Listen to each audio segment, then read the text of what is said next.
محمد رسول الله الحمد لله بنعمته تتم الصالحات وبفضله تتنزل الرحمات وبعفوه تبدل السيئات بالحسنات وبكرمه ترفع الدرجات. اللهم صل وسلم وبارك على سيدنا محمد الفاتح لما أغلق والخاتم لما سبق ناصر الحق بالحق والهادي إلى صراطك المستقيم وعلى آله حق قدر ومقداره العظيم. Alhamdulillah Bapak Ibu sekalian yang dirahmati Allah, tuan-puan, jamaah hadirin yang selalu dalam berkah Allah Subhanahu wa taala. Sebelum kita mulai, ada baiknya kita sama-sama berdoa memohon kepada Allah Futuhal Arifin dan kita kirim Al-Fatihah kepada sahibu hadal kitab Syekh Taqiyuddin Al-Hisni. Allahumma 'allimna ma yanfa'una wanfa'na bima 'allamtana wa zidna ilman wa 'amalan mutaqabbala. اللهم افتح علينا فتوح العارفين وارزقنا فهم النبيين وحفظ المرسلين وإلهام الملائكة المقربين. اللهم يا فتاح يا فتاح يا فتاح افتح لنا فتحا مبينا. اللهم لا علم لنا إلا ما علمتنا إنك أنت العليم الحكيم. اللهم يا مفهم سليمان فهمنا. اللهم يا مفهم سليمان فهمنا. اللهم يا مفهم سليمان فهمنا. اللهم يا معلم آدم علمنا ويا مولد يا لقمان الحكمة آتنا الحكمة وفصل الخطاب. ربي زدنا علما وارزقنا فهما. اللهم اللهم علمنا التأويل وافتح علينا فتوح العارفين وارزقنا فهم النبيين وحفظ المرسلين وإلهام الملائكة المقربين بك يا رب العالمين والحمد لله رب العالمين على هذه النية ولكل نية صالحة إلى روح شيخ تقي الدين الحسني. الفاتحة. Ya, na'budu wa iyyaka nasta'in.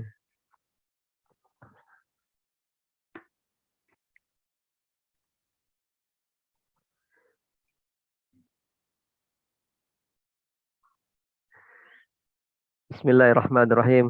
Bapak Ibu sekalian, jamaah yang dirahmati Allah Subhanahu wa taala. Alhamdulillah, kaifa asbahtum? Bagaimana kabarnya? Kaifa imanukum? Kaifa ahwalakum? Kaifa ulumakum? Kaifa balakum? Kaifa sya'nakum? Ini menanyain kabar itu banyak ya.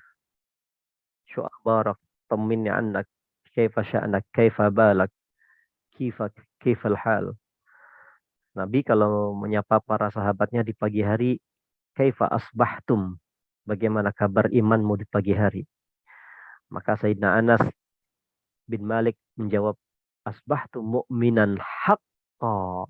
Aku mendapati keimananku di pagi hari dalam keadaan yang sejati, yang benar-benar.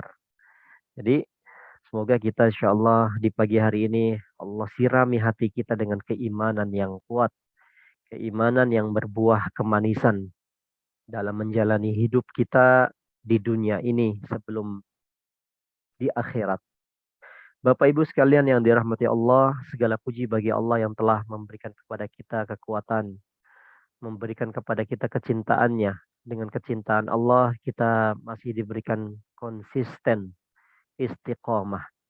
Maka Ibnu Athaillah As-Sakandari pernah berkata, al-istiqomah khairun min alfi karamah. Konsisten, istiqomah, selalu terus-menerus dalam kebaikan itu adalah lebih hebat, lebih baik, lebih luar biasa, lebih agung dan mulia daripada 1000 karamah. Kita takjub mendengar orang yang hebat, mempunyai karamah. Tapi kita tengok apakah dia berada di dalam syariah, apakah dia menjalani perintah Allah dan larangan Allah itu berada benar-benar menjaga. Jadi kita melihat bagaimana sholatnya, bagaimana hubungan dengan Allah dan manusianya. Jadi al-istiqamah khairun min alfi karamah. Istiqamah atau konsisten itu lebih mulia dan lebih hebat daripada karamah. 1000 karamah. Ya, semoga kita insya Allah diberikan sifat istiqomah sampai ajal kita menjemput. Kita dikasih oleh Allah senang mengaji, membaca kitab-kitabnya para ulama, sampai memberikan kesan dan warisan dan cahaya dan rahasia Allah yang akan ditularkan kepada zuriat kita. Bapak Ibu, sebenarnya mengaji ini bukan untuk kita. Ini untuk menjadi contoh generasi kita, keturunan kita, zuriat kita sampai hari kiamat. Maka benar apa yang dikatakan oleh orang tua ya zaman dulu. Dulu waktu saya kecil itu, waktu kecil umur 5 tahun, 6, 7, 8, 9, 10, elementary school ya, basic itu. Saya dibawa ke masjid, menghadiri pengajian sama orang tua, sama abah almarhum, Allah yarhamu. Tapi walaupun nggak paham, walaupun saya main-main di dalam masjid itu, dalam pengajian itu, memori ini masih teringat. Oh, apa yang dikerjakan orang tua saya itu, Masya Allah, memberi kesan. Jadi Bapak Ibu sekarang ini sebenarnya menitipkan orang tua dalam pengajian. Seakan-akan Bapak Ibu, Tuan-Puan menghadirkan anak-anak kita ini seperti kita. Bahkan kita berharap lebih baik daripada kita. Kita inginkan anak kita, keturunan kita, cucu kita, sampai hari kiamat ini, cicit-cicit kita, khairu minna. Lebih baik, lebih soleh daripada kita ya. Semoga kita mendapatkan apa yang dikatakan oleh Allah dalam firman yang surat At-Tur, alladzina amanu, orang-orang yang beriman itu, wattaba'athum biimanin, alhaqna bihim dzurriyyatahum biiman.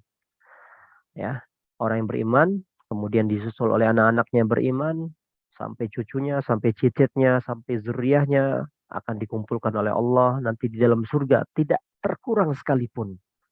Orang tua yang masih kurang amalnya akan ditolong oleh anaknya. Anak yang masih kurang amalnya, orang tua menolongnya. Ya, semoga kita insya Allah berada di dalam majelis ilmu ini dijadikan oleh Allah taman di antara taman surga. Amin. Dan nama-nama kita disebut oleh Allah Subhanahu wa taala, dimuliakan di hadapan makhluk yang termulia di sisinya, yaitu para malaikat. Dan kita insya Allah berhadapan di dalam majelis ini, tentu kita mempunyai niat ingin sekali menambah ilmu sebagaimana wasiat Rasulullah, Rabbi zidni ilman warzuqni fahman, sebagai bekal untuk kita mengarungi kehidupan yang luar biasa ini. Bapak Ibu sekalian dirahmati Allah, kita sudah membahas kemarin tentang iman. Ya, kita terlepas daripada fikih, sekarang kita kembali ke fikih lagi. Fikih kemarin kita akan membahas sekarang tentang kitab tentang Al-Ila. Al-Ila itu apa sih? Kok masih tetap masih dalam bab nikah? Karena masih menyangkut dalam rumah tangga. Rumah tangga itu bahtera yang sangat berat tanggung jawabnya. Dikatakan para ulama, ibadah yang terpanjang, ibadah yang terpanjang, sampai Allah Subhanahu wa taala sebutkan dalam surga itu, udkhulul jannata antum wa azwajukum tuhbarun. Masuklah kalian beserta istri kalian. Masya Allah. Jadi rumah tangga itu menentukan kita masa depan. Bagaimana kita mengikuti langkah Rasulullah SAW dalam rumah tangganya. Sampai ulama menulis kitab fi baitin nubuwah. Ada lagi ulama yang menulis fi baitin nabi. Seorang ulama di kota Mesir itu ya. Syekh Saleh Al-Iwadi. Beliau nulis fi baitin nubuwah, sampai di TV, di channel Ar-Risalah itu sampai dijadikan pengajian di dalam channel televisi itu ya, TV. Alhamdulillah kulihal, kita sebelum mulai kita baca matanya dulu. Bismillahirrahmanirrahim. Qala al-muallif rahimahullahu taala wa adama an-naf'a bih wa bi barakati ulumi fid dharain amin. Seorang muallif Al-Husni berkata, dan juga Syekh Abi Suja berkata, wa idza halafa alla yata'a zaujatahu mutlaqan aw muddatan tazidu ala arba'ati ashhurin fahuwa mulin wa yu'ajjalu lahu in sa'alat zalika arba'ata ashhurin thumma yukhayyaru bainal fai'ah ya wat takfir wat-talaqi fa in imtana'a talaqa 'alaihil hakim. Kita bahas ila dulu nih ya. Ila. Ila itu apa? Maknanya, definisinya, esensinya, hukumnya. Kita akan bahas. Pembahasan kita tentang ila ini makna adalah ila sumpah. Sumpah seorang suami untuk tidak menggauli istrinya. Ya. Khalafa, halafa bukan khalafa, halafa. Halafa itu sumpah. Halafa alla yatta'a zaujatahu mutlaqan. Sumpah seorang suami terhadap istrinya untuk tidak menggauli istrinya, yakni berhubungan suami istri dengannya. Mutlaqan, secara mutlak, ya. Berhubungan nggak boleh, dia dia bersumpah nggak mau menghubungi berhubungan suami istri dengan istrinya. Secara mutlak maksudnya apa? Secara tidak ada batas waktu yang ditentukan atau lebih daripada 5 bulan. Wah, itu. Jadi ila ini pembahasan yang sangat penting. Nanti kedua adalah zihar. Jadi makna ila adalah sumpah seorang suami, sumpah seorang lelaki ketika dia marah, ketika dia jengkel, ketika dia marah, kesal kepada istrinya, ya kan? Saking marahnya, marahnya begitu besar sangat, dia bersumpah tidak mau menggauli istrinya. Seakan-akan apa? Seakan-akan ini bentuk hukuman punishment seorang suami, hukuman mental kepada istrinya, ya. Ini bentuk hukuman mental kepada istri. Tapi apakah hukum Allah dan Rasulnya ini? Nanti akan dibahas ini. Jadi ketika manakala illa itu adalah sumpah seorang suami ketika sedang marah kepada istrinya, sangat jengkel, kesal, karena saking marahnya dia bersumpah tidak mau menggauli istrinya. Sekarang, nah ini adalah waktu dan waktunya tidak dibatasi. Jadi secara mutlak, ya, saya tidak mau menggaulimu, kata suami. Nggak jelas kapan, ya kan? Nah makanya sudah masuk ila ini. Ketika seorang laki-laki atau suami berkata kepada istrinya, saya tidak mau menggaulimu. Nah ini sudah masuk. Sudah terkena hukum ila. Kalau misalnya dibatasi waktunya, tapi lebih daripada 4 bulan, misalnya saya nggak mau menggauli selama 5 bulan, berarti ini sudah masuk hukum ila, ya, sudah masuk hukum ila, sudah terkena hukum ila, sudah masuk definisi hukum ila, bahkan lebih dari 5 bulan. Tapi misalnya kalau sumpahnya 1 hari, seorang suami berkata, saya tidak mau menggaulimu hari ini, masuk nggak? Nggak masuk, nggak termasuk hukum ila. Saya sumpah hari ini nggak akan menggaulimu. Nah ini nggak masuk hukum ila namanya ya. Jadi atau seorang suami mengatakan saya tidak mau menggaulimu seminggu, 3 minggu, 3 bulan, bahkan 3 bulan setengah. Masuk nggak hukum ila? Nggak masuk. Jadi syaratnya harus 4 bulan. Jadi ila itu ada syaratnya. Waktunya secara mutlak atau lebih daripada 4 bulan. Jadi bulan yang dimaksud di sini dikatakan oleh para ulama bukan bulan Masehi ya, bukan bulan Januari sampai bukan bulan Hijri maksudnya, bulan Hijriah. Jadi ngitungnya ketika suami mengatakan saya tidak mau menggaulimu wahai istriku, itu dihitung dari bulan Hijriah. Dihitung dari hari itu ketika dia berkata. Jadi Rasulullah SAW juga pernah berkata kepada istrinya, juga pernah beliau mengucapkan kalimat ila. Beliau mengatakan, saya tidak menggauli istri selama 1 bulan. Nah, itu Rasulullah pernah ya. Nanti kita akan bahas apa namanya di sini ada hadis yang dikatakan oleh Imam Tirmizi dan juga Imam Bukhari. Ala Rasulullah sallallahu alaihi wasallam min nisaihi wa kanati infakkat rijluhu fa aqama fi mashrubatin lahu tis'an wa 'ishrina thumma nazala faqalu ya Rasulullah alaita syahran faqala asyhru tis'un wa 'ishruna. Ini diceritakan oleh Anas bin Malik. dan hadisnya adalah Bukhari, diriwayatkan oleh Imam Bukhari. Jadi Rasulullah Shallallahu Alaihi Wasallam pernah melakukan sumpah untuk tidak menggauli istrinya selama 1 bulan. Maka beliau tinggal fa'aqoma, maka Rasulullah tinggal fa'aqoma fi masyrubatin, di kamar kecil, fi ghurfatin saghiratin. Berapa lama? Berapa masa? Berapa hari? Tis'an wa isyrina yauman, selama 29 hari. Jadi Rasulullah meninggalkan istrinya dan tidak mau menggauli istrinya. Ya, jadi beliau tinggal di sebuah kamar kecil selama 29 hari, 29 days. Lalu beliau setelah 29 hari, beliau langsung mendatangi istrinya, ya, dan berkata para sahabat, faqalu ya Rasulullah alaita syahran, ini menekankan, apakah kamu telah bersumpah selama 1 bulan?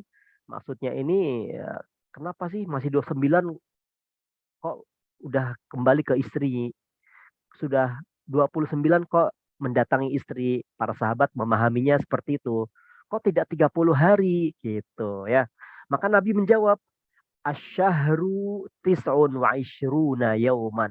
Karena 1 bulan itu di dalam Hijriah ada bilangan yang 29 hari gitu. Jadi 29 hari itu termasuk 1 bulan gitu ya. Jadi hadis ini menunjukkan Rasulullah Shallallahu Alaihi Wasallam menceritakan definisi ila. Tapi ilah yang saya jelaskan tadi di atas ini tidak termasuk hukum ilah, ya. Nggak kena hukum ilah karena Rasulullah hanya melakukan 1 bulan saja. Sedangkan syaratnya ilah itu 4 bulan. Arba'atu ashhur. Nah, ya. Tapi di sini saya akan bahas tentang dari sisi sumpahnya saja Rasulullah. Jadi Rasulullah SAW bersumpah untuk tidak menggauli istrinya dan beliau pernah melakukan sumpah ini, ya, walaupun tidak dikatakan ini hukum ilah karena beliau hanya 1 bulan saja. Maka para fuqaha, para ahli fikih dijadikan contoh hukum terkait dengan ilah hadis ini. Ya, kenapa Rasulullah SAW pernah melakukan seperti itu? Kenapa Rasulullah SAW pernah melakukan kejadian sumpah ini, tidak menggauli istrinya selama 1 bulan? Ini sifat manusiawi ya. Ini sifat manusiawi Rasulullah SAW. Yang mana Rasulullah pernah diabadikan dalam surat Al-Kahfi. Qul innama ana basyarum mislukum yuha ilai. Aku adalah sama seperti kalian, seperti bashar, manusia biasa. Tetapi saya diberikan wahyu. Ya, beliau basyarun la kal bashari. Walakin yaqutu laisa kal hajari. Jadi beliau itu adalah manusia tapi bukan seperti manusia lainnya. Beda, ya, beda banget. Jadi bukan seperti manusia hal layak lainnya. Dan bahkan Nabi Muhammad juga bukan seperti malaikat. Tidak pernah salah, bukan. Walaupun beliau maksum, ada contoh-contoh basyarnya, kemanusiaannya, sifat manusiawinya. Jadi sifat kemanusiaannya itu seperti kita. Beliau juga pernah marah, pernah kesal sama istri-istrinya, ya. Nah, hadis ini ada penyebabnya. Apa penyebabnya Rasulullah SAW marah? Ini banyak riwayat. Banyak riwayat mengatakan Rasulullah SAW, saya akan ambil riwayatnya Imam Ibnu Hajar Al-Asqalani saja ya, dalam kitab Fathul Barinya.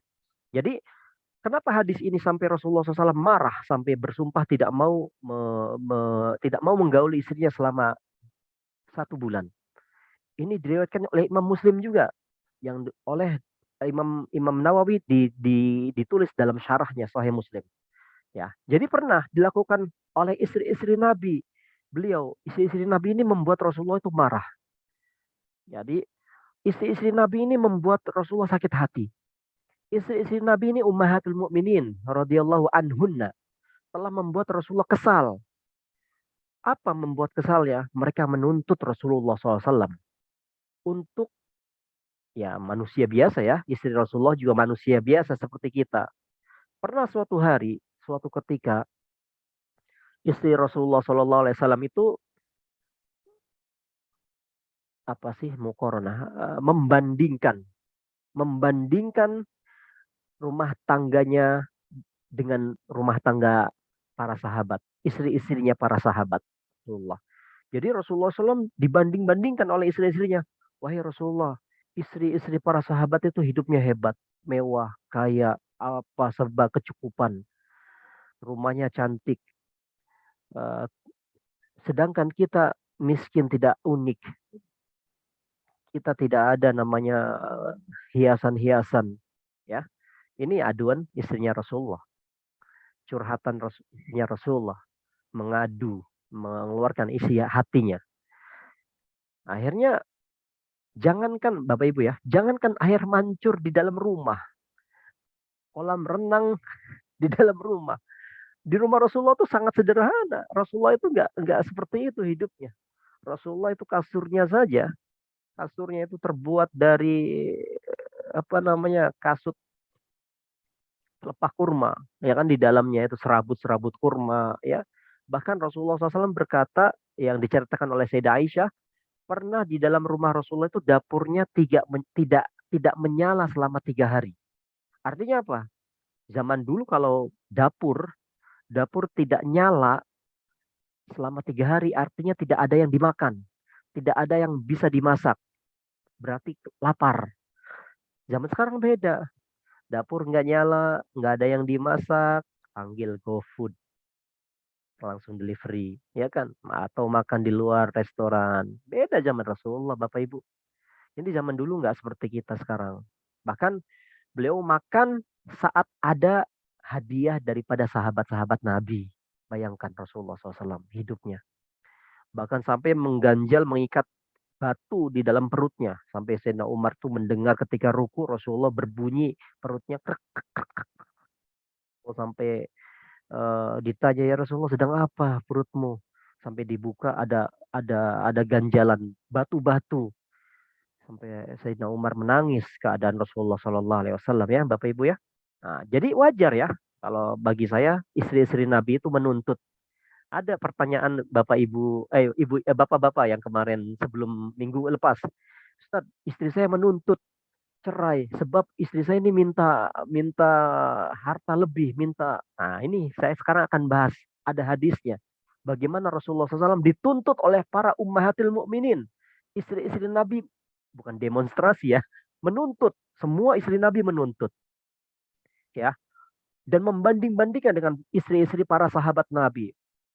Wajar istri-istri sahabat itu ada yang kaya, seperti Abdurrahman bin Auf, istrinya kaya itu, ya, bajunya bagus-bagus. Jadi ini membuat istri Nabi Shallallahu Alaihi Wasallam suatu itu, ketika itu beliau menuntut Nabi Muhammad SAW. Ummahatil Mukminin membuat Rasulullah sakit hati, menuntut nafkah lebih, menuntut kenaikan nafkah. Ya Rasulullah, naikkan nafkahmu kepadaku. Mau seperti itu para ummahatil Mukminin pada Rasulullah SAW, yang mana kalau kita tahu Rasulullah itu punya penghasilan yang luar biasa besar. Beliau itu kaya raya. Kaya raya Bapak Ibu. Jangan dikatakan Nabi Muhammad itu miskin ya, jangan. Nabi itu ketika perang Hunain saja. Perang Hunain itu beliau mendapatkan ghanimah, harta rampasan begitu luar biasa. Bahkan beliau memberikan hadiah kepada para sahabat. Setiap satu sahabat itu beliau kasih 100 ekor unta daripada harta rampasan ghanimah di harta Hunain, di perang Hunain. Bayangin, satu onta saja kalau kita convert itu misal harganya eh, setara dengan sapi. Ya, harga sapi itu 20 juta rupiah kalau di Indonesia ya. Jadi 20 juta dikalikan 100, 100 berapa itu? 2 miliar. 2 miliar, bayangin. Nabi Muhammad memberikan harta ghanimah kepada para sahabatnya, setiap satu orang sahabat 2 miliar. Masya Allah. Bayangkan satu orang dibagikan oleh Rasulullah seperti itu. Sementara para sahabat banyak di perang Hunain itu, ya. Jadi kalau mau Rasulullah hidup bermewah-mewah bisa, tapi Rasulullah itu sorry tauladan, qudwatun hasanah buat kita. Rasulullah SAW tetap dalam memilih hal ini, menafkahi istri beliau dengan cukup, bukan berlebihan. Masya Allah. Itu diceritakan dalam Syama'il Muhammadiyah juga. Nah, cuma istri-istri Nabi ini kan eh, Beliau juga istri-istri Nabi dermawan, dididik oleh Rasulullah, karimah, suka memberi kepada orang-orang yang membutuhkan. Jadi ketika Nabi Muhammad SAW memberikan nafkah, ada orang yang membutuhkan, istri-istri Nabi memberikan nafkahnya Nabi Muhammad disedekahkan kepada orang yang membutuhkan.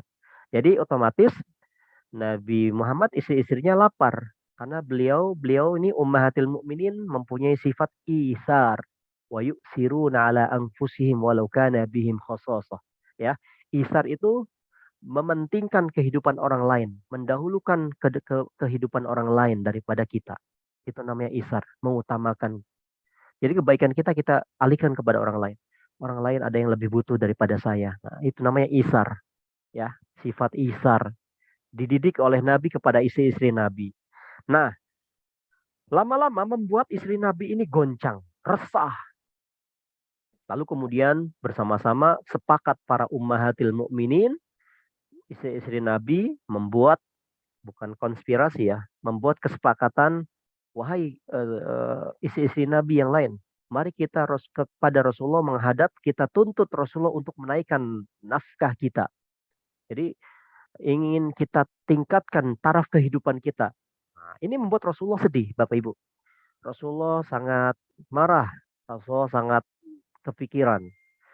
Kemudian Rasulullah Shallallahu Alaihi Wasallam ini ingin sebenarnya menjadikan beliau ini suri tauladan untuk kita umat muslimin sepanjang zaman. Kalau Rasulullah menuruti istri-istrinya, memberikan harta lebih, ini bahaya bagi umatnya nanti. Lu Nabi saja memuliakan istrinya melebihi istrinya, dijadikan hujah oleh umatnya Nabi Muhammad.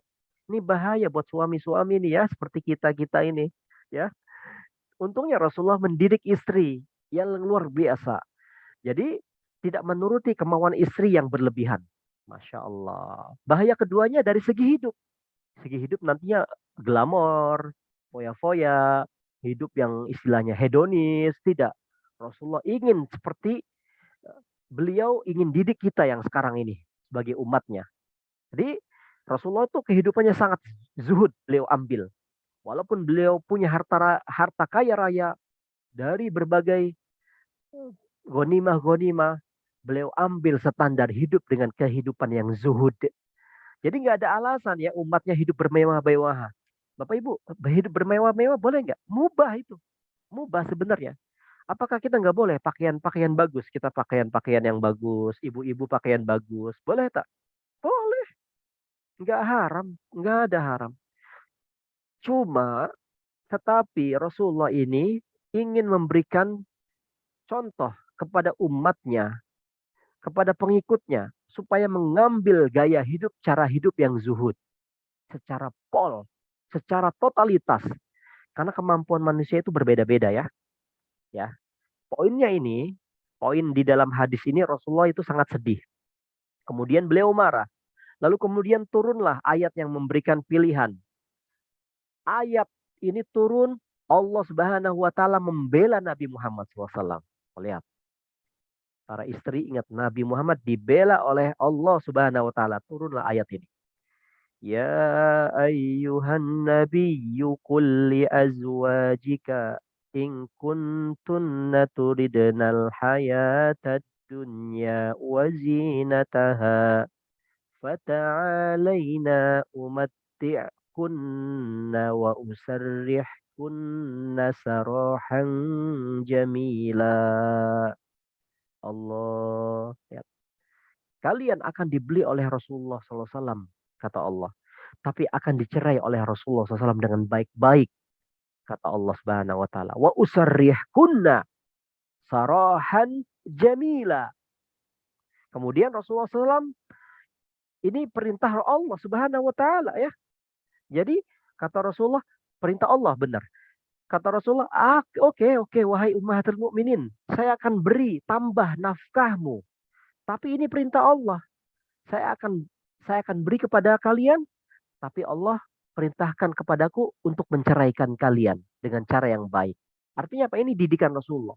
Agar hidup itu kita sama-sama susah senang dalam berdakwah, dalam mengarungi rumah tangga bahtera.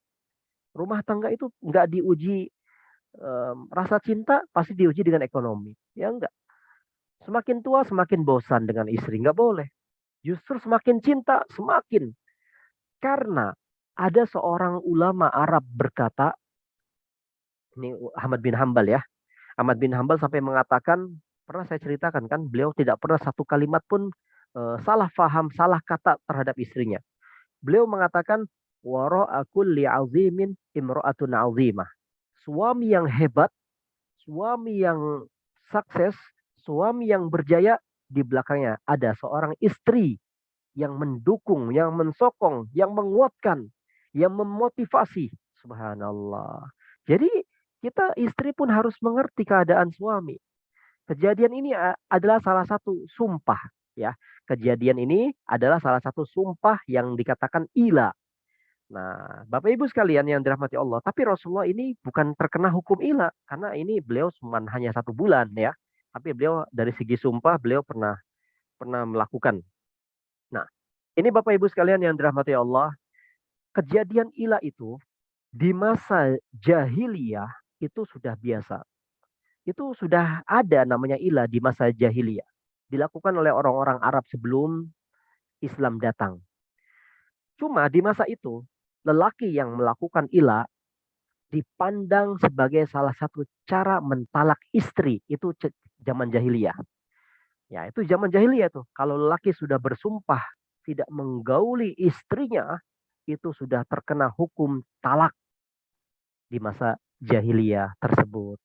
Tapi ketika datang Islam, ja'al Islam, hukum Islam merubah semua. Tidak bermakna talak. Ila itu tidak bermakna talak, tapi mendekati talak.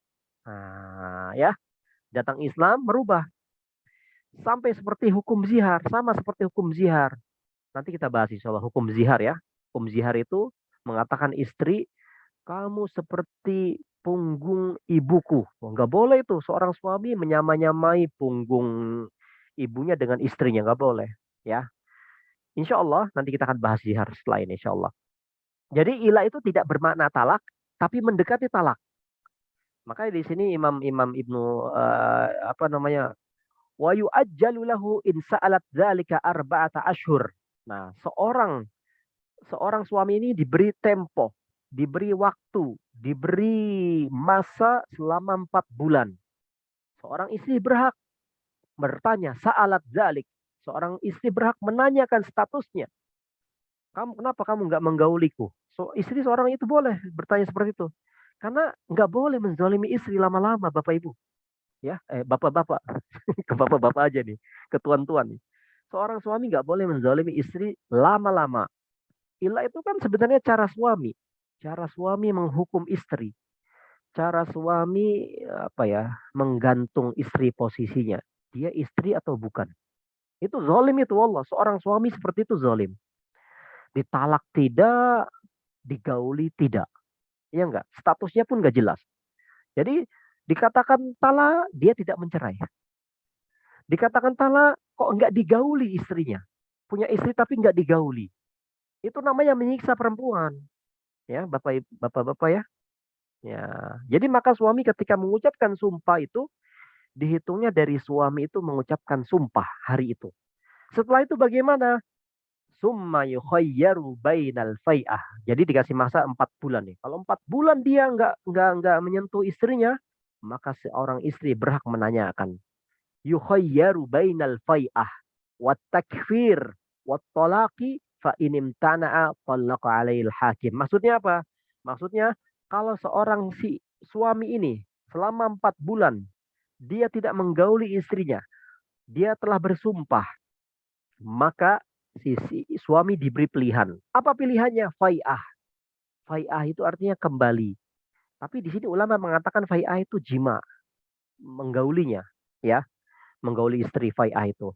Wat takfir. Wat takfir ini suami kalau dia kembali atau dia menjimai istrinya, menggauli istrinya, kemudian dia nggak cukup seperti itu, tapi dia harus takfir. Takfir itu membayar kafarat, menebus sumpahnya, membayar kafarat, kafarat sumpah. Karena dia telah bersumpah ya nggak, saya nggak mau menggauli kamu. Wah, ini sumpah ini punya konsekuensi. punya hukuman seorang suami yang mengatakan seperti itu. Kafarah sumpah yang ilah ini berapa lama Ustaz? Berapa? Ada 3 pilihan. It'amu asyarati masakin. Memberi makan 10 orang miskin. Itu kafarah. Orang yang telah bersumpah tidak menyentubuhi istrinya. Au kiswatahum. Atau memberi pakaian 10 orang miskin. Ya. Au tahrir raqabah. Atau membebaskan budak. Jadi zaman sekarang budak sudah tidak ada kan. Jadi 2 saja. It'amu asyarati masakin. Atau memberikan 10 orang miskin pakaian-pakaiannya. Ya. Jadi ini bagi orang yang nggak mampu bagaimana Ustaz? Bagi orang nggak mampu itu oleh syariat diberikan rukhsah untuk puasa selama 3 hari. Ya, ini adalah cara kafarohnya orang-orang yang sumpah, orang yang bersumpah. Ya, kafarohnya seperti itu. Jadi pilihan pertama, gauli istrimu yaitu fai'ah, lalu tebuslah sumpahmu kafaroh. Ya itu ya. Jadi suami ketika 4 bulan dia mau kembali yukhayyar, dia diberikan pilihan. Ente mau kembali yaitu menggauli istrimu tapi harus dengan syarat takfir, membayar kafaroh. Membayar kafaroh tadi 10 orang miskin diberi makanan atau diberi pakaian 10 orang miskin juga kepada mereka semuanya. Kalau tidak bisa, kalau tidak bisa kembali fai'ah atau takfir, pilihan yang kedua adalah tolak, menceraikannya. Ya, harus mentalak. Ini harus memperjelas seorang istri. Istri ente ini nggak boleh digantung, nggak boleh dizolimi. Saya katakan Bapak Ibu Tuan Puan, ila itu, hukum ila ini melindungi wanita sebenarnya. Syariat ila itu melindungi kaum hawa, kaum wanita. Melindungi wanita-wanita. Jadi biar tidak digantung. Seorang suami seenaknya sendiri, semaunya sendiri. Ya, mau masih dijadikan istri atau tidak nih? Nah, itu bahasanya seperti itu ya. Kalau masih suka sama istri, gauli. Bayar sumpah kafaratmu. Kalau tidak suka sama istri, talak. Ini dalilnya apa? Firman Allah Subhanahu wa taala, ya ayyuhalladzi lilladzina yu'luna min nisaihim tarabbusu arba'ati asyhurin fa in fa'u fa innallaha ghafurur rahim. Ya, ini dalil ya 226. Ya. Jadi jelas sekali pilihannya 2. Fa'u atau tolak. Bayar fai'ah, kemudian bayar kafarat, bukan kafah ini, kafarat saya salah tulisnya. Bayar kafarat, kafarat tadi memberi makan 10 orang miskin dan memberi pakaian 10 orang miskin. Atau yang kedua diberikan pilihan, yaitu cerai. Wa in azamut talaqa fa innallaha sami'un alim. Ya, ini hukum ila. Kamu kembali setelah 4 bulan, kalau tidak kembali, maka ceraikanlah istrimu. Ya, ini adalah cara Allah Subhanahu wa taala. Lilladzina yu'luna min nisaihim tarabbusu arba'ati asyhurin fa in fa'u fa innallaha ghafurur rahim. 4 bulan masa tempo seorang suami daripada sumpahnya itu. Ya, sebab ini adalah salah satu hukum yang mana kita harus hati-hati memperlakukan istri. Jangan sampai kita seenaknya mengucapkan saya tidak mau menggaulimu. Nah, itu nggak boleh. Sumpah seperti itu dihukumi oleh syariat, terkena hukum ila. Bayar kafarat kalau dia mau kembali. Jangan menggantungkan istri. Kasihan istri. Wallah zalim nanti kalau seorang suami tidak menggauli istri. Ya. Sekarang pembahasan masalah zihar. Bapak Ibu sekalian dirahmati Allah, bab zihar ini masih ada kaitannya dengan ila. Kalau tadi ila itu sumpah, tidak menggauli. Kalau zihar, ini sifatnya seorang istri disama-samain oleh ibunya. Oleh siapanya lah. Anak perempuannya atau kakak perempuannya atau siapa. Waziharu ayyakula rajulu li zaujatihi. Seorang lelaki, suami atau suami mengatakan kepada li zaujatihi, kepada istrinya. Anti alayya ka zahri ummi. Wahai istriku, kamu adalah bagiku seperti punggung ibuku. Oh, ini berat bahasa ini. Kalimat bahasa Arab ini berat. Menyakitkan hati istri. Nanti kita bahas apa ceritanya sampai terjadi di zaman Rasulullah SAW. Fa'idha qala laha dzalik walam yutbi'hu bittalaqi sara 'aidan walazimathul kafarah. Kafarahnya zihar, membayar konsekuensinya, hukumannya zihar, kafarahnya apa? Itqu raqabatin mu'minatin salimatin minal uyubil mudirrati bil amali wal kasbi. Fa in lam yajid fa siyamu syahraini mutatabi'aini. Membebaskan budak yang beriman. Kemudian kalau tidak bisa membayar atau tidak bisa membebaskan budak, zaman sekarang tidak ada budak, maka hukumannya adalah puasa 2 bulan mutatabi'aini, berurutan. Nggak boleh terpisah-pisah. Ngeri nggak? Nggak bisa juga dengan puasa ini. Fa'it'amu sittina miskina. Maka memberikan 60 orang miskin. Setiap satu miskinnya kullu miskinin muddun. Setiap satu orang miskin diberikan mud sekitar 687 liter, kurang daripada 1 liter. Wala yahillu lil muzahir wat'uha hatta yukaffir. Oh, ngeri ini. Yuk kita bahas yuk. Zihar. Ini hadisnya, ini riwayatnya yang menceritakan tentang zihar. Bapak Ibu sekalian yang dirahmati Allah, puan-puan yang disayang Allah. Zihar itu berasal dari kalimat bahasa Arab, zohrun. Zohrun itu punggung, ya punggung nih, punggung nih. Jadi apa kaitannya? Ketika seorang suami ini di dalam rumah tangganya suatu hari dia mengatakan istrinya dengan kalimat, dia menyerupakan istrinya dengan punggung ibunya. Dengan maksud apa? Mengharamkannya. Oh, bahaya ini. Jadi maksud mengharamkannya adalah apa? Tidak memperlakukan dia sebagai istri. Bahaya itu. Jadi zihar ini kalau dalam bahasa Arab misalnya seseorang suami atau seseorang rajul laki mengatakan, anti alayya ka zahri ummi. Kamu itu bagiku seperti punggung ibuku. Oh, ngeri nih bahasa nih. Maksudnya apa? Mengharamkan istri sebagaimana mengharamkan seorang ibu. Ibu nggak boleh dinikahi, ya nggak? Jadi artinya ini mengharamkan di sini dari sisi lain mempergauli suami istri. Nggak boleh. Jadi kita nggak boleh menggauli ibu kita. Sama seperti ini di hari ini menyamai punggung ibu dengan istrinya. Bahaya. Kenapa dikatakan punggung? Kok bukan perut atau bukan apalah tubuh yang lain? Kenapa? Atau bukan rambut? Kamu seperti rambut ibuku. Kenapa enggak? Kenapa kamu seperti perut ibuku? Kenapa tidak dikatakan seperti ini? Karena kata Al-Hisni, kata kitab Kifayatul Akhyar, Zohrun itu artinya ibarat tubuh yang bisa ditunggangi. Zohrun, Zohrun. Tahu kan kuda? Horse, hison, hison. Kuda itu kan orang kalau naik kuda, biasanya yang ditunggangi apa? Zohrun, punggungnya. Punggungnya. Jadi di masa jahiliyah itu seorang lelaki sudah sampai menzihar istrinya. Kalau sudah sampai menzihar istrinya, maka statusnya itu adalah talak. Itu di zaman jahiliyah.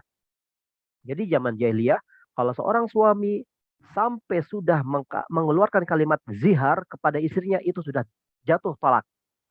Jatuh talak, pisah. Jadi zihar itu adalah salah satu orang Arab yang mentalak istrinya dengan cara seperti itu. Anti alayya ka zahri ummi. Oh, itu talak itu. Masa jahiliyah. Datang Islam, hina ja'al Islam, tradisi-tradisi ini dibatalkan, dihapus, mansuh, dihapus, dihilangkan. Ya. Jadi awal mula kejadian ini ada sebuah kisah dikisahkan oleh Rasulullah sallallahu alaihi wasallam di dalam hadisnya. Ini kisah seorang sahabat Nabi, perempuan yang bernama Khawlah. Haddatsatni Khawlah binti Sa'labah. Ini kejadian seorang istri yang bernama Khawlah binti Sa'labah punya suami yang bernama Aus bin Samit. Aus bin As-Samit. Ini seorang suami. Aus bin Samit ini seorang tua renta. Dia ini orang yang sudah tua renta, umurnya 80 mungkin, ya. Sudah tua lah, sudah tua sangat sepuh, sudah seperti penghulu. Nah, qalat dakhala alayya Aus fakallamani bi syai' wa huwa fihi kaddajar. Ketika itu kata Khawlah, ini Khawlah menceritakan kejadiannya. Suatu ketika suami saya bernama Aus, dia datang masuk ke dalam rumahku, kamarku. Dia dalam keadaan marah. Faradatuhu ghadaba bil faghadaba. Dia marah juga, sangat marah. Dia berkata, si Aus ini berkata, "Anti alayya ka zahri ummi." Engkau bagiku seperti punggung ibuku. Summa kharaja ila nadi qaumihi, nada ila qaumihi. Kemudian si Aus keluar dan menemui teman-temannya, kawan-kawannya. Summa raja ila farawadani ila sifa abaitu. Nah, saya singkat saja ya. Kemudian si Khawla ini ketika sudah dikatakan oleh suaminya yang bernama Aus bin Samit, kamu seperti punggung ibuku. Nah, kemudian Aus keluar dari rumahnya setelah mengatakan kepada Khawla. Dia temui teman-temannya, ya. Teman-temannya dia temui, ya. Kemudian ini di masa jahiliyah ya dihitungnya ya. Kemudian dia kembali lagi ke rumah Khawla. Setelah dia temui teman-temannya di luar, dia kembali lagi ke rumah, mau menyentuh istrinya, mau mendatangi Khawlah, mau menggauli Khawlah. Kemudian Khawlah teringat, stop, kamu telah berkata, anti alayya ka zahri ummi. Ingat itu. Oh, tidak akan aku turuti engkau lagi, wahai Aus bin Samit. Sementara engkau telah mengucapkan kalimat yang menyakitkan kepadaku. Artinya Khawlah ini mengerti kalimat itu di masa itu, di zaman jahiliyah. Kalau seorang suami mengatakan anti alayya ka zahri ummi, sudah mengatakan talak. Nah, itu. Akhirnya si Khawlah nggak mau disentuh. Karena seakan-akan dia sudah ditalak. Kemudian Khawlah ini mencari fatwa, ingin mencurahkan hatinya, ingin mengadu. Nah, lihat ya, seorang kalau mengadu kepada seorang yang tepat, orang yang soleh, orang yang hebat, orang yang dekat sama Allah, dia akan tepat, dibantu oleh Allah. Khawlah ini mengadu kepada siapa? Dia datang kepada Rasulullah Sallallahu Alaihi Wasallam. Dia mengadu kepada Rasulullah SAW, menceritakan kejadiannya. Kemudian Rasulullah SAW Rasulullah menasihati Khawlah. Nasihatnya Rasulullah itu standar. Ya Bapak Ibu. Rasulullah itu nasihatnya standar, normal. Apa yang dikatakan Rasulullah? Murihi, kata Rasulullah SAW berkata, zaujuki, wahai Khawlah, suamimu adalah anak pamanmu. Ittaqillah, takutlah kepada Allah, takwalah kepada Allah, wa ahsini suhbah. Perlakukanlah suamimu dengan baik. Nah, itu nasihat Rasulullah, simple ya. Tapi Khawlah ini tidak puas dengan nasihat Rasulullah, Bapak Ibu. Khawlah ini dia mendebat Rasulullah. Dia jidal, dia mendebat Rasulullah, mendebat. Dia komplain kepada Rasulullah. Dia mendebat Rasulullah karena tidak puas dengan fatwanya Rasulullah, tidak puas dengan nasihatnya Rasulullah. Kemudian apa Bapak Ibu? Rasulullah Shallallahu Alaihi Wasallam, diturunkan sebuah ayat. Turunlah sebuah ayat kejadian ini ketika Rasulullah SAW didebat itu dijidal, dikomplain oleh Khawlah. Apa? Allah Subhanahu Wa Taala menurunkan surat Al-Mujadilah. Masya Allah. Bapak Ibu bacanya Mujadalah apa Mujadilah? Jangan salah ya. Ini namanya Mujadilah. Kalau Mujadalah itu perdebatan. Kalau Mujadilah, Khawlah bin Sa'labah ini yang mendebat Rasulullah. Jadi Al-Mujadilah adalah kisah seorang wanita yang mendebat Rasulullah Sallallahu Alaihi Wasallam. Sebab Rasulullah memberikan nasihat standar, tidak meyakinkan, tidak puas hatinya Khawlah. Kemudian Allah turunkan curhatan seorang wanita didengar oleh Allah Subhanahu wa taala. Qad sami'allahu qaulal lati tujadiluka fi zawjiha وتشتكي إلى الله والله يسمع تحاوركما إن الله سميع بصير. Allah. Turunlah ayat ini yang membela seorang Khawlah. Bagaimana hukum kasus rumah tangga Khawlah ini? Akhirnya surat tersebut menjadi kita kenal sebagai mujadilah. Banyak orang mengatakan mujadalah, mujadalah. Ini salah ya. Orang-orang yang nggak paham baca juz 28 ini, pertama ayat surat ini, mujadalah. Salah. Bacanya al-mujadilah. Karena mujadalah itu perdebatan. Tapi kalau al-mujadilah yang benar adalah kisah seorang wanita yang mendebat Nabi Muhammad SAW. Bernama Khawlah bin As-Sa'labah. Nih, Khawlah bin Sa'labah. Maka Allah menulis, Allah menurunkan sebuah surat yang bernama Al-Mujadilah. Wanita yang mendebat Nabi. Masya Allah. Ya enggak? Kalau Al-Mujadalah, daknya fathah, itu artinya perdebatan. Ini kesannya Rasulullah berdebat. Ini kan enggak begitu maksudnya. Hati-hati. Ini wanita yang mendebat Rasulullah. Jadi jangan dipahami konteksnya wanita mendebat Rasulullah itu konteksnya negatif. Jangan ya. Maksudnya wanita ini, Khawlah bin Sa'labah ini, dia mendebat Rasulullah takut khawatir. Ucapan suaminya itu membuat haram bagi suaminya. Karena ucapan tersebut sudah dikatakan talak. Zaman-zaman dahulu ya, zaman jahiliyah. Karena ini khawatirnya Khawlah, makanya dia mengadu, Allah turunkan langsung ayat, Allah turunkan surat yang berisi tentang Al-Mujadilah. Jadi Khawlah ini ingin mencari kepastian, Bapak Ibu. Khawlah ini ingin mencari ketenangan hidup, ketegasan hukum. Apa statusnya hukum saya ini di hadapan Allah? Aus bin As-Samit telah berkata kepada aku, anti alayya ka zahri ummi. Maka dia mengadu kepada Rasulullah, Allah turunkan. Karena Allah mendengar percakapan antara Khawlah dengan Nabi Muhammad SAW. Ya, Bapak Ibu sekalian yang dirahmati Allah, maka sebagaimana di surat Al-Mujadilah ini, ya, ini adalah alladzina yuzahiruna min nisaihim ma hunna ummahatihim. Orang-orang yang menzihar istrinya, menganggap istrinya itu sebagai ibunya. Perhatikan, ibumu adalah ibumu. Ibumu adalah orang yang telah melahirkanmu. Oh, kalau kamu menyamakan ibumu dengan istrimu, ini adalah kata Allah, qaulam mungkaro. Perkataan yang mungkar.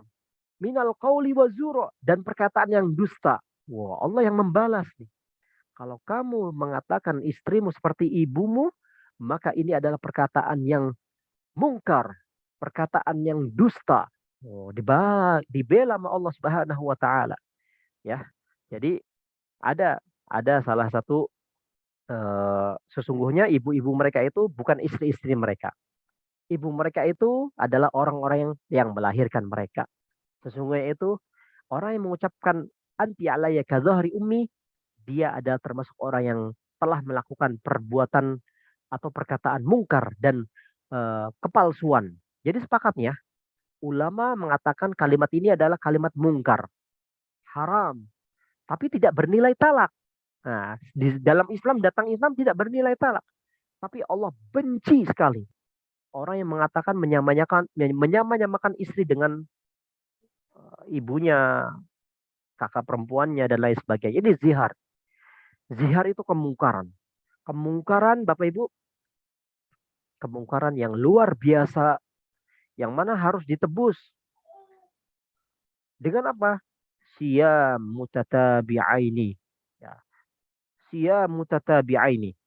فمن لم يجد فصيام شهرين متتابعين من قبل أن يتماسا فمن لم يستطع فإطعام 60 مسكينا ذلك لتؤمنوا بالله ورسوله وتلك حدود الله وللكافرين عذاب أليم. Orang yang mengatakan zihar, seorang lelaki ini, seorang suami harus berpuasa dia selama 2 bulan berturut-turut. Mutatabi'ain. Kalau tidak mampu, maka dia harus memberi makan 60 orang miskin. Masya Allah. Itu ya, hukuman orang-orang yang zihar, kafarohnya. Faman lam yastati, kalau tidak mampu, Seperti Aus bin Sabit. Aus bin As-Samit ini tidak mampu karena dia sudah tua renta. Ya, ini Aus bin Samit ini sudah tua renta, Bapak Ibu. Aus bin Samit ini sudah tua renta, nggak mampu dia membayar kafaroh. Maka kafarohnya apa selain itu? Dia membayar makanan 60 orang miskin. Kalau sumpah biasa itu kan yang tadi ila itu kan 10 orang miskin ya. Kalau zihar ini lebih berat ya. Zihar ini lebih berat hukumannya. Kullu miskinin muddun. Setiap satu orang miskin harus satu mud. Kullu miskinin muddun. Satu mud. Satu mud itu berapa? Satu mud itu 0,68 liter atau 687 liter ya. Kurang lebih daripada 1 liter. Jadi orang nggak mampu puasa, maka dalilnya tadi ayat 3 dan ayat 4 ini. Ya, ayat 3 dan ayat 4 ini adalah dalil bagi orang yang tidak mampu berpuasa. Makanya Imam Imam apa namanya Imam Al-Hisni mengatakan menceritakan dulu si Al siapa namanya Aus bin Samit ini nggak mampu segala-galanya sampai dibantu oleh Rasulullah satu keranjang korma nih buat bayar tebusan sampai seperti itu Bapak Ibu. Jadi ini adalah salah satu orang yang mengatakan kepada istrinya menyamakan kepada istrinya dengan ibunya atau wanita yang masih saudaranya atau yang lain ya. Ini nggak boleh. Dan ini hukumannya lebih berat. Fasyamu syahraini mutatabi'ain. Tebusannya harus mempuasa selama 2 bulan berturut-turut. Hari ke-30 dia nggak puasa. Kemudian dia lanjut. Dia harus mengulang dari awal. Nggak boleh dia melanjutkan. Jadi harus mutatabi'aini. Berat ini. Ini hukuman syariat. Makanya di sini watilka hududullah. Ini adalah batasan-batasan Allah. Ya, batasan-batasan Allah.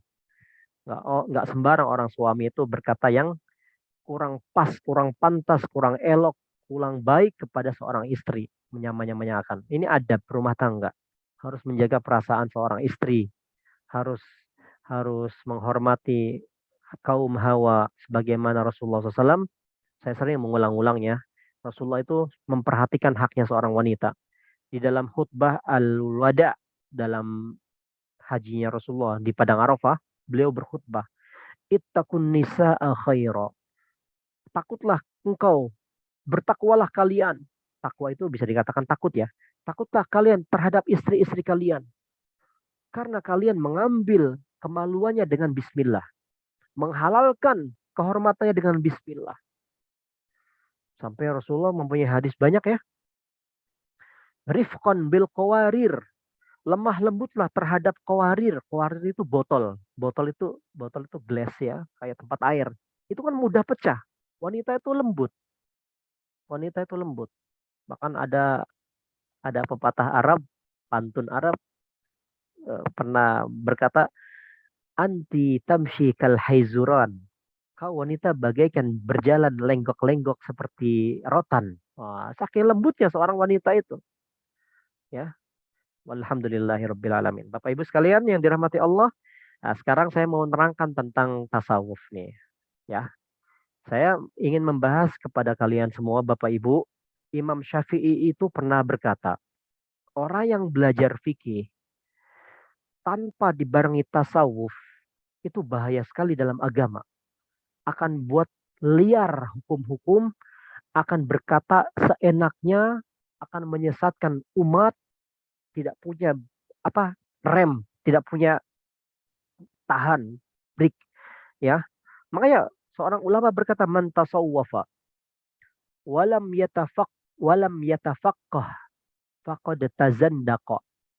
Orang yang tasawuf tapi dia tidak fakih, tidak belajar fikih, tidak belajar syariat, akan menjadi kafir zindik. Bahaya ini. Akan merusak akidah. Bahaya, wallah. Tapi ada waman tafaqqaha walam yatasawwaf faqad tafassak. Tapi ada orang belajar fikih tapi tidak dibareng dengan belajar tasawuf. Tasawuf itu ilmu hati ya, ilmu membersihkan hati, tazkiyatun nafas. Qad aflaha man zakkaha wa qad khaba man dassaha, itu dalilnya. Qad aflaha man tazakka. Masya Allah, itu surat Al-A'la. Ya, jadi tazakka itu menyesucikan jiwa, menyesucikan hati kita. Itu belajar fikih harus dibarengi seperti itu. Kalau tidak, ente bahaya. Yang terjadi adanya fasik. Nggak boleh. Nggak boleh. Karena apa? Karena orang yang seperti ini bahaya. Tapi tadi ya, saya sebelum saya memasuki ke tasawuf ini, saya akan menjelaskan tadi surat Al-Mujadilah ayat 1. Seorang wanita yang tadi curhat masalah pribadi. Ini ya. Seorang wanita yang curhat di dalam surat Al-Mujadilah ini, di ayat pertama ini adalah curhatan, keluhan seorang wanita, masalah pribadinya, masalah rumah tangganya. Dia mengadu kepada orang yang tepat. Kepada siapa? Kepada Rasulullah SAW. Dan Allah maha mendengar, kemudian Allah memberikan solusinya. Lihat, masalah rumah tangga itu masalah sepele. Tapi sekali sampai Allah harus menurunkan satu ayat. Lihat, sampai Allah membela-belakan seorang wanita itu menurunkan satu ayat. Masalah keluarga adalah masalah hal yang sering terjadi, ya enggak?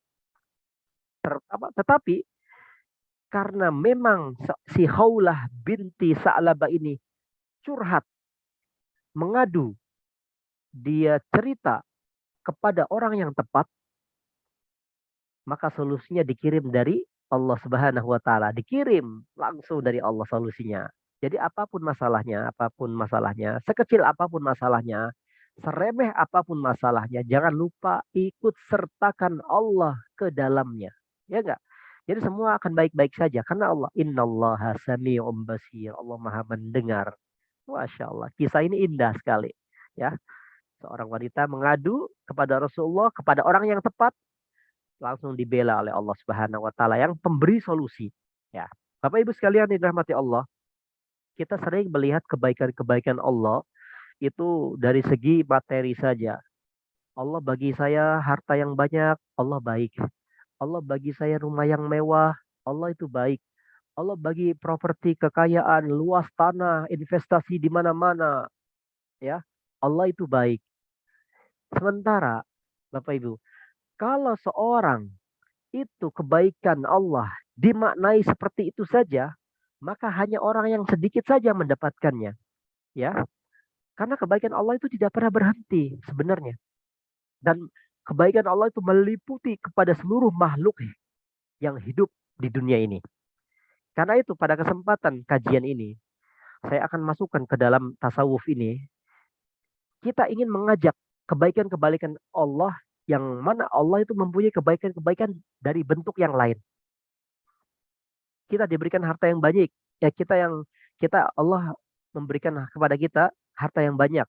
Itu kebaikan Allah. Kita diberikan tanah yang banyak, yang luas, itu kebaikan Allah. Kita diberikan kekayaan rumah yang megah, luas, kereta yang mewah, itu kebaikan Allah. Tapi tidak terbatas kepada hal yang itu. Ada kebaikan-kebaikan yang dinilai non materi, yang malah justru itu adalah esensi kebaikan itu. Nah, sekarang ada dalil, ada hadis Rasulullah Shallallahu Alaihi Wasallam. Arba'atun, arba'atun. Ada 4 hal. Man, siapakah dia? U'tiyahunna. 4 hal ini kalau diberikan kepada dia, seseorang, faqad utiya khairad dunya wal akhirah. Maka dia akan diberikan oleh Allah Subhanahu wa taala kebaikan dunia dan akhirat. Bapak Ibu, tahu gak 4 hal yang Rasulullah SAW sampaikan kepada kita? Rasulullah SAW menyampaikan kepada kita sebuah janji. Kalau Allah sudah memberikan 4 hal kepada orang tersebut, maka dia seakan-akan mendapatkan kebaikan dunia dan akhirat. Sekaligus dia telah mendapatkan kebaikan dunia dan seisinya dan kebaikan akhirat kelak nanti. Masya Allah. Ya, jadi apa yang kita dapati di dunia ini belum tentu menjadi baik di akhirat. Tapi kalau orang yang sudah diberikan 4 hal ini, kata Rasulullah, dia sungguh telah diberikan oleh Allah Subhanahu wa taala kebaikan dunia dan kebaikan akhirat. Apa 4 hal itu? 4 hal itu adalah yang pertama, qalban syakira. Hati yang syukur. Hati yang syukur Bapak Ibu.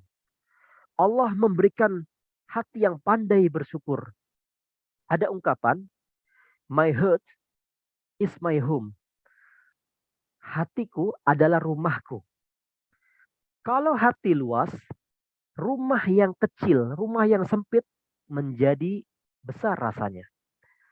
Kalau hati sempit, rumah yang luas, rumah yang besar, kecil jadinya.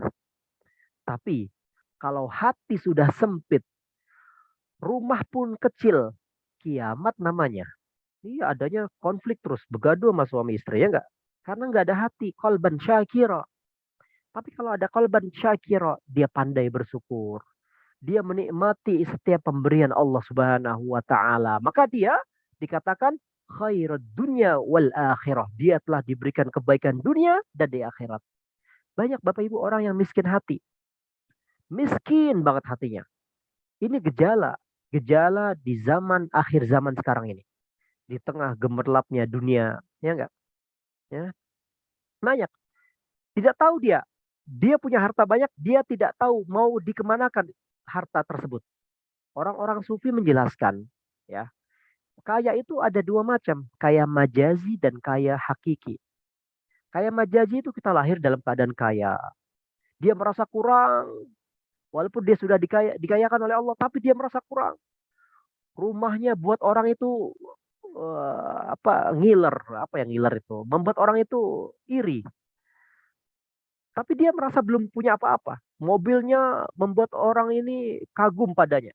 Tapi dia tidak merasakan kepuasan. Iya, dikatakan miskin. Sudah cukup tapi dia merasa kurang. Nah, itu ya. Itu artinya orang yang nggak punya qalban syakira. Orang yang diberikan hati yang kaya sesungguhnya itu adalah orang yang telah diberikan kebaikan dunia dan di akhirat kata Allah Subhanahu wa taala, kata Rasulullah SAW. Jadi hati yang kaya adalah hati yang luas. Hati yang tidak pernah mengingkari pemberian nikmat Allah Subhanahu wa taala. Masya Allah. Tapi kalau orang yang lebih celaka lagi, ada orang yang tidak senang melihat orang lain mendapatkan nikmat. Ini namanya hasad.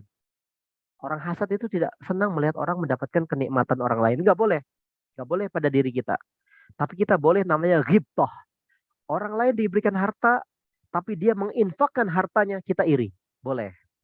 Orang lain belajar Al-Quran, mempelajari Al-Quran, mengikuti kajian, mengikuti bacaan Al-Quran yang baik. Dia belajar. Masya Allah, kita tidak. Kita boleh iri kepada dia. Ini ghibtah namanya. Hasad sama ghibtah beda. Hasad tercela karena kita tidak senang melihat orang lain nikmat, mendapatkan kenikmatan, dan kita ingin kenikmatan itu hilang darinya. Itu hasad dan bahaya banget. Ya, ini nggak boleh. Nah, orang yang kedua adalah orang yang diberikan oleh Allah Subhanahu wa taala lisanan zakira. Orang kalau sudah diberikan lisanan zakira, utiya khairad dunya wal akhirah. Dia akan diberikan oleh Allah Subhanahu wa taala kebaikan dunia dan di akhirat. Lisanan zakira. Alhamdulillah, itu zikir. Subhanallah, itu zikir. La ilaha illallah, itu zikir. Tapi ada fenomena lain. Melihat apapun ciptaan Allah, mentafakuri, mentadaburi, itu semua adalah zikir. Rabbana ma khalaqta hadza batilan subhanaka faqina adzabannar. Ya Allah, segala ciptaanmu itu tidak ada yang batil. Tafakkur fi khalqillah. Berfikirlah, merenunglah dalam dalam ciptaannya Allah Subhanahu wa taala. Itu pun zikir. Melihat jagat raya ini, angkasa yang luas ini, melihat bintang bertebaran di angkasa, melihat lautan yang membentang, terhampar, melihat gunung yang kokoh menjulang. Ini semuanya mengingatkan akan Allah Subhanahu wa taala. Itu pun zikir, lisanan zakira.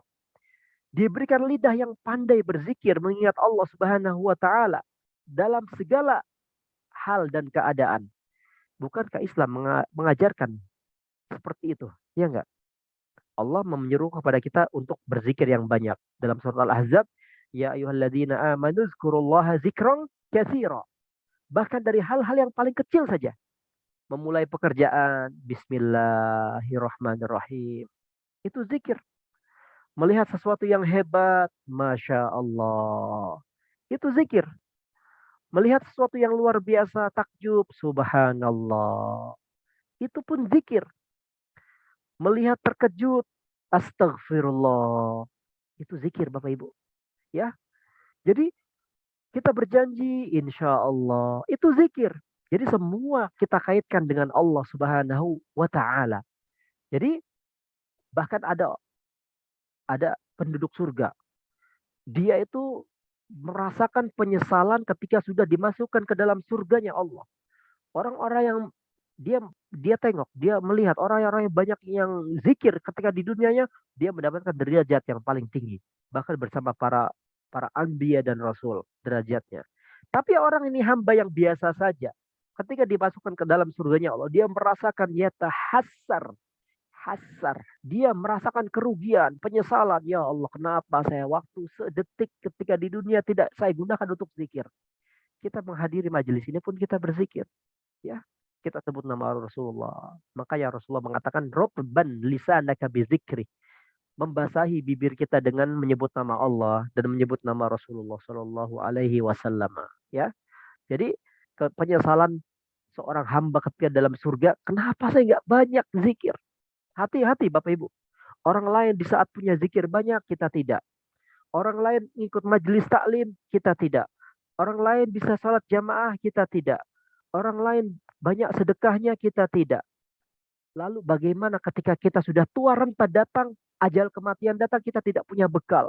Maka kita termasuk orang yang menyesal nanti. Na'udzubillah min dzalik. Yang keempat adalah badanan.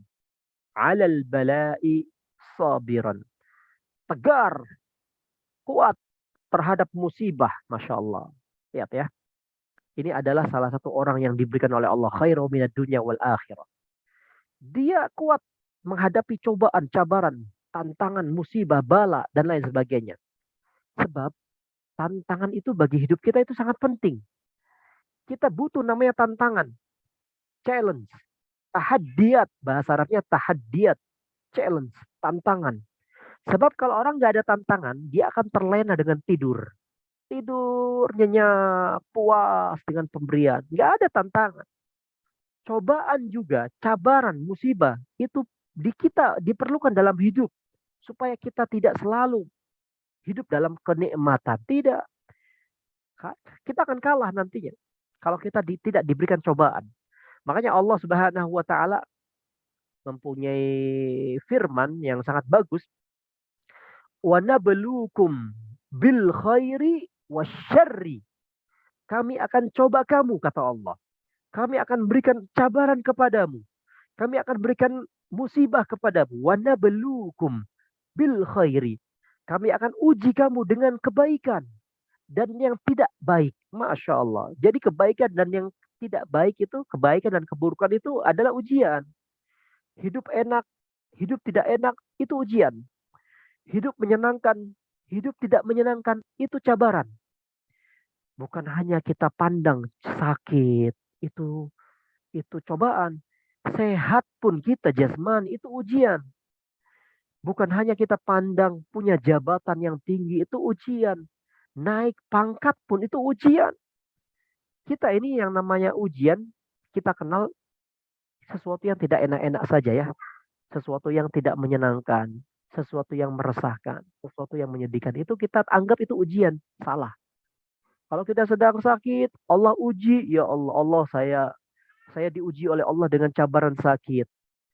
Ketika sehat, dia lupa daratan kepada Allah Subhanahu wa Ta'ala. Dia tinggalkan Allah sebagai Tuhannya. Di saat miskin, dia katakan ini ujian. Allah berikan saya kurang harta. Setelah dia kaya, dia lupa akan kaya itu adalah ujian.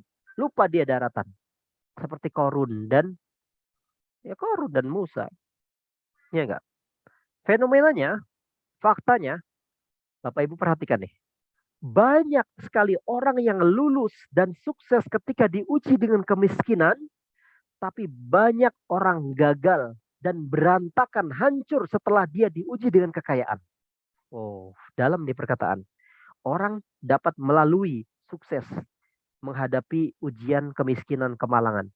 Tapi banyak orang yang gagal, hancur Berantakan hidupnya setelah dia diuji oleh Allah kekayaan. Ketika miskin dia hamba Allah. Tapi ketika kaya dia hamba harta. Belum pernah ada orang yang mengadu kepada saya, ya Allah, ya Ustadz, saya diuji oleh Allah dengan kekayaan. Tidak pernah ada orang yang mengadu seperti itu. Kenapa? Karena dia berada dalam keadaan yang penuh penuh kenikmatan, ya. Bukankah syarat? Bukankah syarat itu adalah ada contohnya? Allah berfirman, la nufarriqu baina ahadim mir rusulih. Surat apa itu? Al-Baqarah ayat terakhir ya. La nufarriqu, kami tidak membeda-bedakan antara rasul dengan rasul yang lain. Tidak ada rasul yang dianak emaskan. Semua rasul itu diuji. Semua utusan Allah diuji. Semuanya ditempa, semuanya digembleng, semuanya dididik, diberikan cabaran yang lebih besar. Asyaddun nasi balaan al-anbiya. Seberat-berat cabaran itu adalah para nabi. Summal amsalu fal amsal. Lihat. Semuanya di semuanya itu mereka itu badanan sabiron alal bala. Mereka itu para nabi dan para rasul sabiron, tegar, kuat, bagai batu karang di tengah samudera. Walaupun dia dihempas ombak setiap hari, dihantam gelombang, lautan, dia tetap berdiri tegar. Begitulah orang beriman yang diberikan oleh Allah Subhanahu wa taala khairud dunya wal akhirah. Diberikan kebaikan dunia dan di akhirat. Masya Allah ya. Jangan sampai kita menjadi orang yang lemah. Diberikan cabaran oleh Allah, kita lemah. Lemas. Mengadu kepada manusia. Adu sama Allah. Sedikit sedikit kena kena kesulitan, seperti ayam yang sakit. Tidak. Makanya ada waktu saya di pesantren ya, ada pepatah Arab. Ada pepatah lah, ada kosakata, ada wisdom. Mahfuzat kalau dalam bahasa Arabnya. Hidup sekali, hiduplah yang berarti. Berani hidup, tak takut mati. Takut mati, jangan hidup. Takut hidup, mati saja. Masya Allah. Hidup sekali, hiduplah yang berarti. Jadi hidup kita itu sekali. Maka hiduplah yang berarti ya. Bapak Ibu sekalian dirahmati Allah. Sekarang ya, kita ingin mengetahui ketika orang dihadapkan oleh Allah Subhanahu wa taala sebuah cabaran, itu artinya semakin tinggi kualitas keimanan seorang, semakin tinggi pula cobaan cabaran tersebut. Semakin kokoh kau pegang agama Allah, semakin kuat pula cobaan datang menerpa. Ya enggak? Yang terakhir adalah zaujatan salihatan. Makanya Rasulullah SAW menaruh di sini zaujatan salihatan. Seorang kalau sudah diberikan istri yang soleh, nih Bapak Ibu ya, buat ibu-ibu nih, ibu-ibu yang hadir di majelis ini, perhatikan. Zaujatan mu'minatan tu'inu ahadakum ala amril akhirah. Istri yang soleh itu adalah, kalau seorang suami diberikan istri yang solehah, dia telah diberikan khairud dunya wal akhirah. Subhanallah. Diberikan istri yang soleh itu pendamping. Tidak ada bisa seorang suami sukses tanpa seorang istri. Jadi apapun, tanpa peran dukungan seorang istri, itu sebabnya kenapa Nabi Muhammad SAW menikah dengan Sayyidatuna Khadijah Ummatul Mukminin, ya, Ummul Mukminin. Apa yang menjadi pertimbangan beliau? Beliau mengawini seorang janda yang jaraknya Nabi Muhammad dengan Sayyidah Khadijah itu 15 tahun. Lah, jauh ya. Padahal Nabi bisa kalau mau mengikuti tren-trennya, dia mau mencari yang muda-muda, yang masih gadis-gadis. Tapi Nabi Muhammad pilih seorang yang bernama Sayyidah Khadijah. Jelas ya, Nabi itu bukan hanya sekedar mencari istri, Bapak Ibu. Nabi Muhammad bukan sekedar mencari istri, tapi beliau mencari seorang pendamping. Apa bedanya? Istri dengan pendamping. Setiap perempuan itu bisa menjadi istri. Ya, setiap perempuan semua bisa menjadi istri. Tapi tidak setiap istri bisa jadi pendamping. Setiap perempuan bisa jadi istri, tapi tidak setiap istri bisa menjadi pendamping. Itu buktinya apa? Dalam sejarah. Orang lain belum iman, Khadijah sudah beriman. Masya Allah. Orang lain memusuhi Nabi, Khadijah mengorbankan hartanya untuk membantu perjuangan Nabi Muhammad SAW. Jadi saat Nabi terkena kesulitan, Khadijah, Sayyidatuna Khadijah radhiyallahu anha, dia berada di depan menjadi penghibur, tampil menjadi seorang pembela Nabi Muhammad SAW. Allahumma rudha anha ya Rabb. Ketika pertama kali Nabi Muhammad mendapatkan wahyu, Nabi Muhammad kan menggigil, gemetar. Rasulullah SAW demam. Kembali ke rumah, Sayyidah Khadijah dipanggil, Zammiluni, Zammiluni, Zammiluni, ayuhal muzammil ya. Ya, ketika datang Jibril, dia berceritakan, aku sangat takut sekali kata Rasulullah SAW. Apa Nabi Muhammad diberikan support, diberikan sokongan oleh Khadijah.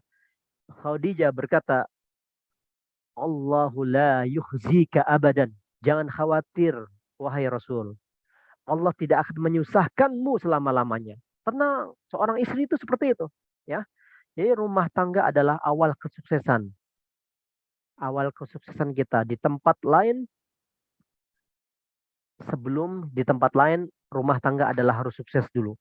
Jadi kalau orang sudah diberikan oleh Allah Subhanahu wa taala istri yang solehah, dia telah diberikan kebaikan dunia dan akhirat ya. Ini 4 ini harus kita pahami ya, harus kita praktekkan. Qalban syakira ya Allah. Ini doa ya. Allahumma ja'al qalbi qalban syakira wa lisanan dzakira wa badanan sabira ya. Kalau buat suami, Allah marzuqni zaujatan salihah. Ya Rob, berikan istriku, jadikan istriku istri yang salihah. Doa dong suami. Bapak-bapak harus doa nih, tuan-tuan harus doa kalau ingin istrinya salihah. Saya nggak pernah lepas mendoain istri saya. Supaya saya cinta terus kepada istri saya. Itu jadi suami itu harus punya ilmu. Supaya menjaga keharmonisan sebuah rumah tangga, si suami selalu mendoakan istrinya, mendoakan anak-anaknya, supaya cinta itu bersemi di dalam rumah tangga sampai ke surganya Allah.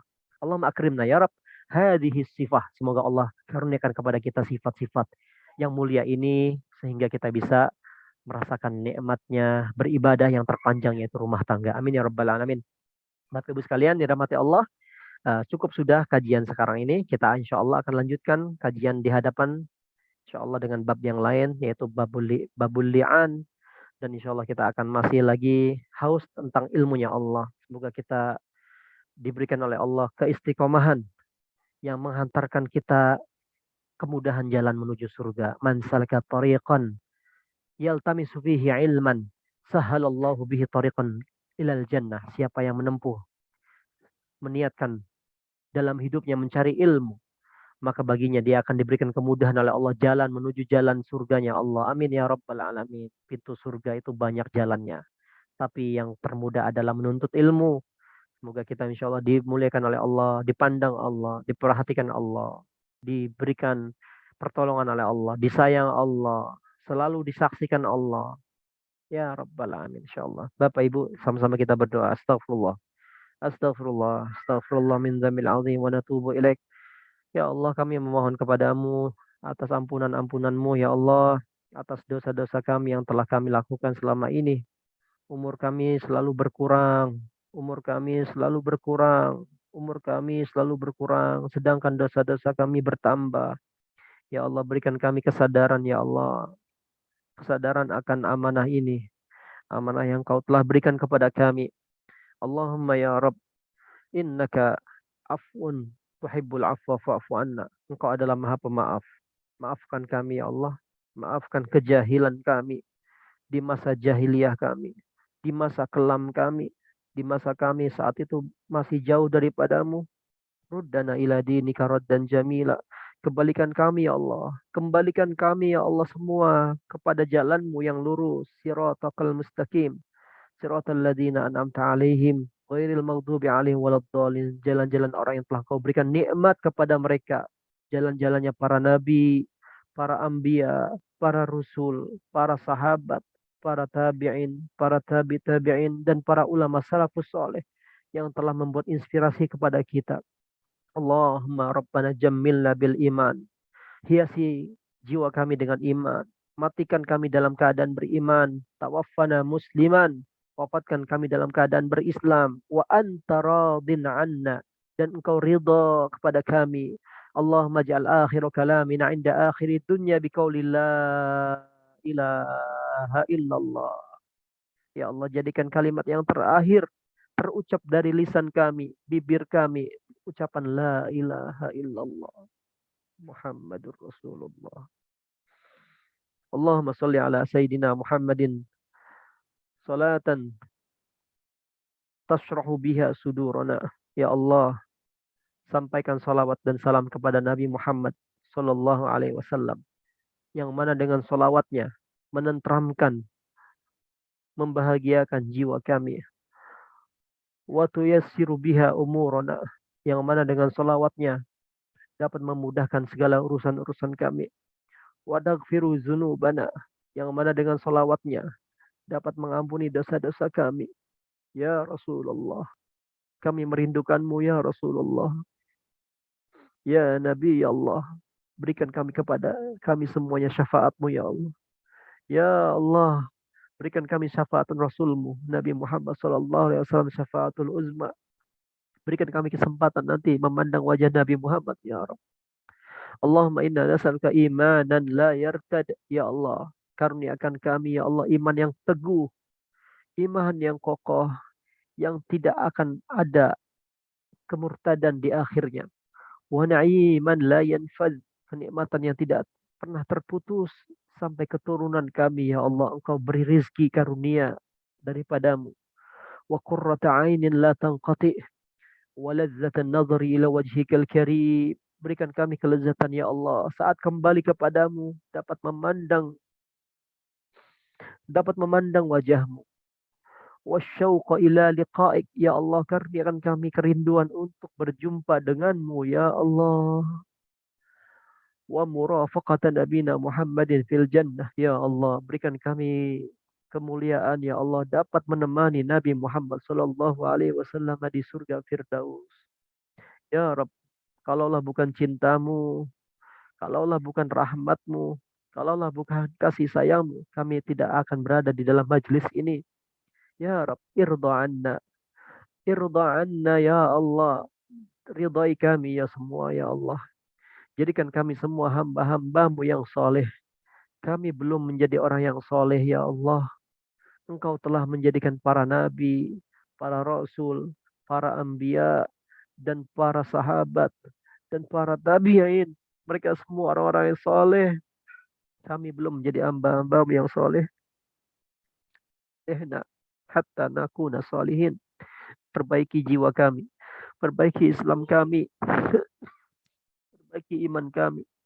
Perbaiki diri kami ya Allah agar menjadi hamba-Mu yang saleh. Allahumma rabbana hab lana min azwajina wa dzurriyyatina qurrata a'yun waj'alna lil muttaqina imama. Ya Allah, karuniakan kami istri kami yang salehah, suami yang saleh, anak-anak zuriat kami yang saleh dan salehah.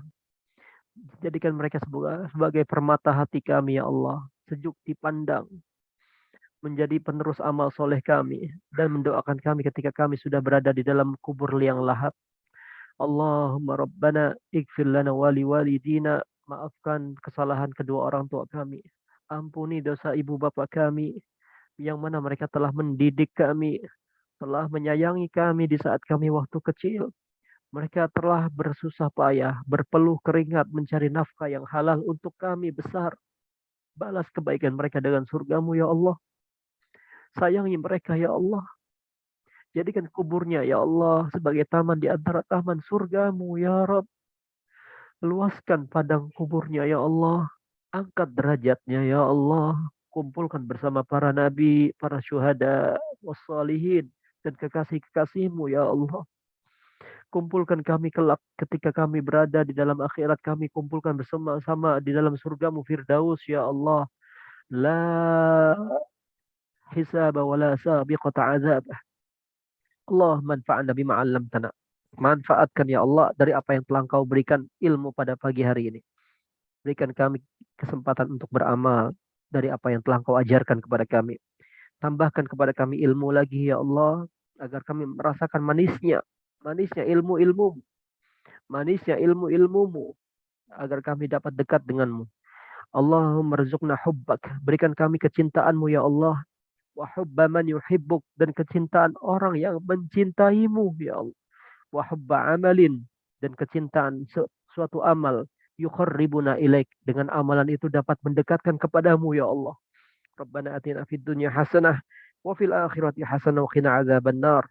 اللهم ربنا تقبل بجاه سيدنا محمد صلى الله عليه وسلم على نية القبول وشفاعة الرسول وتيسير الأمور بشفاعة الفاتحة. إياك نعبد وإياك نستعين اهدنا الصراط المستقيم صراط الذين أنعمت عليهم غير المغضوب عليهم ولا الضالين آمين آمين يا رب العالمين. بسم الله الرحمن الرحيم. ربنا انفعنا بما علمتنا ربي علمنا الذي ينفعنا ربي فقهنا وفقه أهلنا وقربات لنا في ديننا مع أهل القطر أنثى وذكر ربي وفقنا ووفقهم لما ترتضي قولا وفعلا كرما وارزق الكل حلالا دائما وأخلاء أتقياء علما نحظى بالخير ونكفى كل شر ربنا أصلح لنا كل شؤون وأقر بالرضا منك العيون وقضي عنا ربنا كل الديون قبل أن يأتينا رسل المنون واغفر واستر أنت أكرم من ستر وصلاة الله تغشى المصطفى من إلى الحق دعانا والوفاء بكتاب فيه للناس الشفاء وعلى الآل الكرام الشرفاء وعلى الصحب المصابيح الغرر اللهم اهدنا بهداك واجعلنا ممن يسارع في رضاك ولا تولنا وليا سواك ولا تجعلنا ممن خالف أمرك وعصاك وحسبنا الله ونعم الوكيل نعم المولى ونعم النصير ولا حول ولا قوة إلا بالله العلي العظيم وصلى الله على سيدنا محمد وعلى آله وصحبه وسلم والحمد لله رب العالمين. يا ربنا اعترفنا بأننا اقترفنا وأننا أسرفنا على لظى أشرفنا فتب علينا توبة تغسل كل حوبة واستر لنا العورات وآمن الروعات واغفر لوالدينا ربي ومولودينا والآل والإخوان وسائر الخلان وكل ذي محبة أو جيرة أو صحبة والمسلمين أجمع آمين رب فاسمع فضلا وجودا منا لا باكتساب منا بالمصطفى الرسول نحظى بكل سول صلى وسلم ربي عليه عد الحب وآله وصحبه عدد ترشيح صحبه